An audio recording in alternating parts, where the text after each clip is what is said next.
A new model troop and cargo plane was completed and put under flight testing for the U.S. Air Force in 1955. It was the C-130 Hercules, a medium-weight prop jet transport built by the Georgia Division of Lockheed Aircraft Corporation to speed men, cargo, and equipment to America's defense outposts. Construction of this aircraft was well underway when the year 1955 began. 6 production model C-130s were already under construction in January. At that time, the first plane, serial number 3001, occupied position 2 on the production line. The aircraft soon was moved to the final assembly position. A check was made to see that the actual weight of the engine, an Allison T-56, met specifications before installing it on the plane.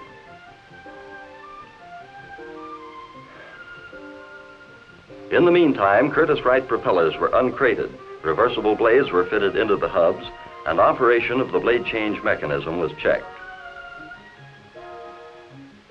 A preservative was added to the engine fuel system until actual engine runs could be accomplished on the flight lines.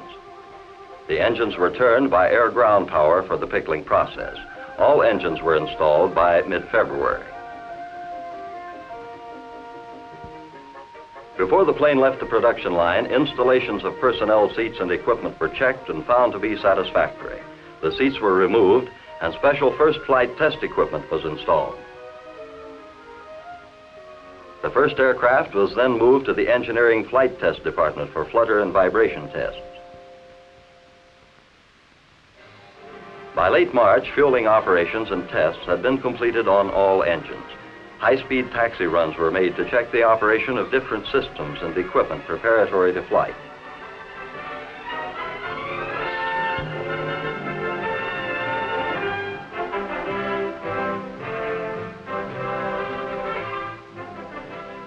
The first production C-130 took off on its maiden flight on April 7, 1955. Only about 800 feet of runway were required for the takeoff. The plane was in the air 1 hour and 7 minutes. During this flight, landing gear and stall tests were satisfactory. Starting with this trip, a half dozen C-130s logged a total of 94 hours and 17 minutes in tests during the remainder of the year. The landing on the first flight was routine. Using reversible propellers, the plane required only about 2,000 feet of runway for the landing.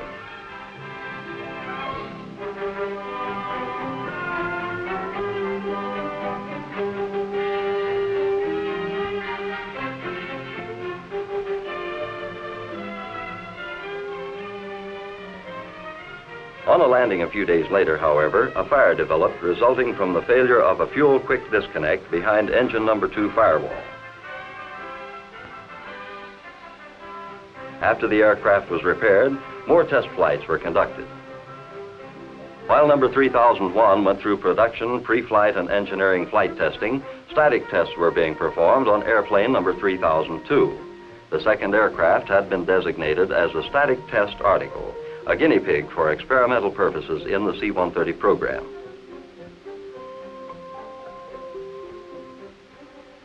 The fuselage of the static test article was prepared for an air pressure test. It was filled with containers to protect against serious damage should the section fail. The aft section failed at 12.74 pounds per square inch. To reduce potential damage resulting from pressure tests, Lockheed proposed that further tests be conducted hydrostatically. The Air Force concurred. A concrete pool was built for the hydrostatic or underwater tests of the aft and nose sections. The pool cost approximately $20,000, and the water method has saved an estimated $500,000. The water testing procedure was simple. The fuselage section was bulkheaded, made watertight, filled with water, and submerged. The interior was pressurized. With the conventional air pressure test method, when failure occurs, the force of the exploding compressed air causes secondary damage, which sometimes makes it difficult to find the origin of the weakness. Damage to the section is less in the hydrostatic test, since water, for all practical purposes, is not compressible. The forward section was pressurized satisfactorily. The aft section, which failed in the air pressure tests, was replaced and submerged in the pool. The section was successfully pressurized to 15.1 pounds per square inch, more than twice the normal operating pressure.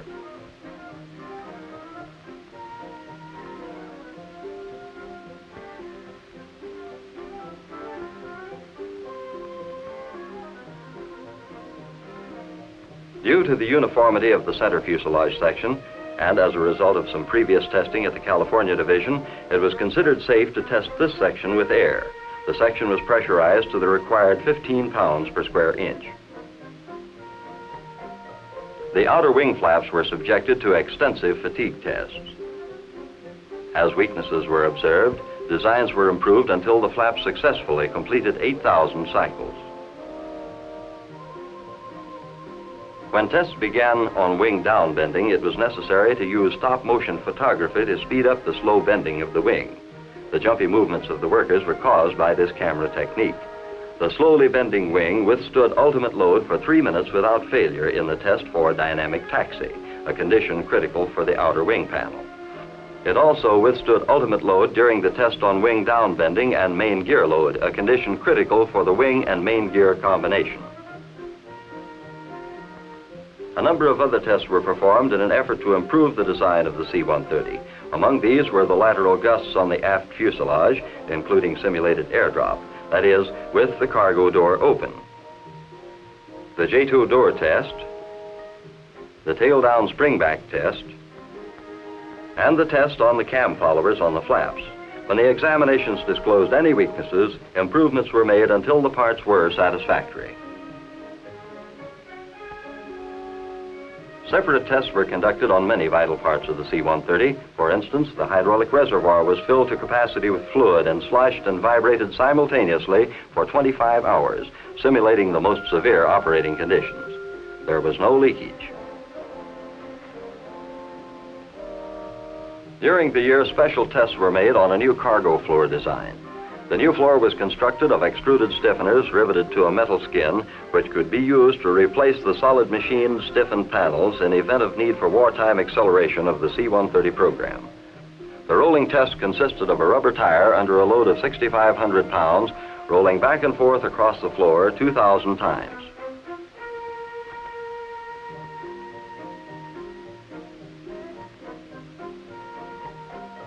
Operation of the main landing gear was observed under extreme temperature and environmental conditions and was also subjected to sand, frozen mud, and salt spray. Temperatures range from -65 to +160 degrees Fahrenheit. This tandem landing gear is designed to enable the plane to operate safely from semi-prepared landing fields.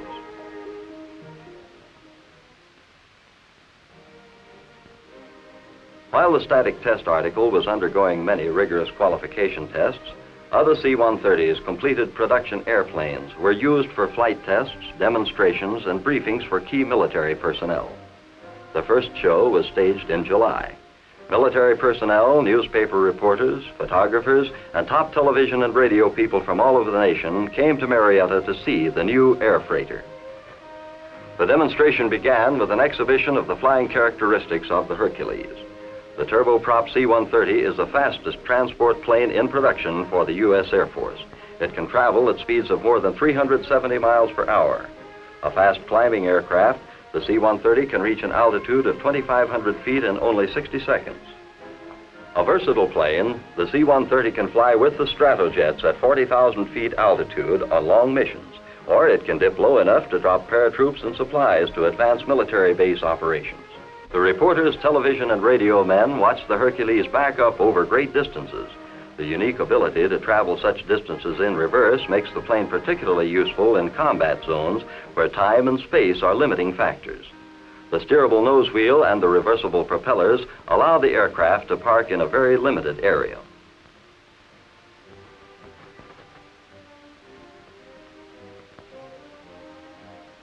The writers and military personnel saw a display of the loading capabilities of the cargo transport.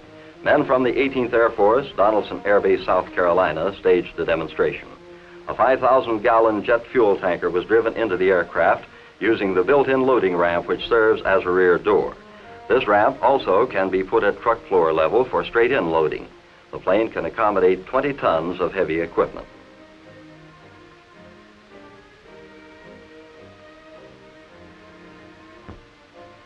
The changeover from cargo to personnel transport can be accomplished in a matter of minutes. 92 troops marched into the airplane during the demonstration. The C-130 can make either aerial or ground deliveries of men and cargo. In November, the C-130 presented a demonstration of loading general cargo at Dover, Delaware for the Military Air Transport Service. A training program was inaugurated to prepare men to become crew members of this prop jet plane.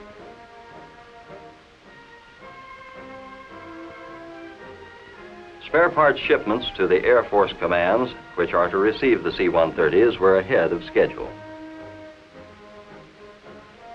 The Air Force decided to change from Curtiss-Wright propellers to Aero Products propellers. Aero props were installed on engine number 3 of the 6th airplane, and tests were begun late in the year.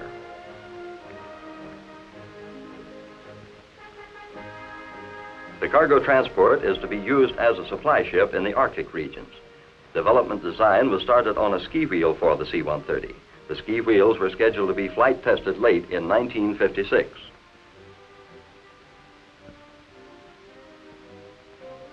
In preparation for flights into snowlands, the tail of the C-130 was painted red, the standard Arctic marking. The color makes the aircraft visible against a background of snow-covered or even desert terrain.